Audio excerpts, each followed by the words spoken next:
36 વર્ષ થઈ ગયા. આગળ તમારે 5 દીકરીઓ હતી. 5 દીકરીઓ.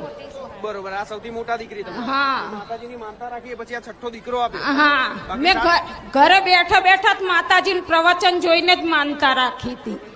7 મહિના પહેલા એનો પતિ ભગવાનના ઘેર જતો રહ્યો. હા. અને એના 3 મહિના હતા. હા માં.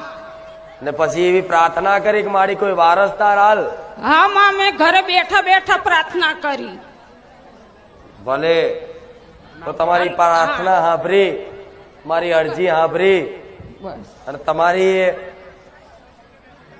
મનોકામના પૂરી કરી. ભલે રામ. આનું નામકરણ કરાવવાનું છે માં, તમારે નામ પાડવાનું છે. ભલે રામ. માનતામ શું રાખ્યું તું? એનું નામ વિશાલ રાખો. વિશાલ. કશો વાંધો નહીં માં. હા હા માં, રાજી છે. રામ રામ રામ.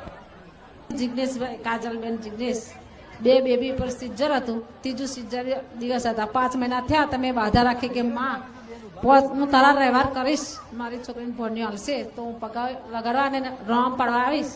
અને મારી છોકરીને ભણ્યો જો મેં બાધા રાખી 1000 પારે મેં કહીશ, પેડા નારિયેલ ચૂંદડી ઓડાડીશ માં. તમારા મનથી એવી માનતા રાખી. એ કોણ થાય તમારા? મારે ભણી થાય છે. બરોબર. એમના આગળ 2 ઓપરેશન થઈ ગયા. થઈ ગયા. ત્રીજી વાર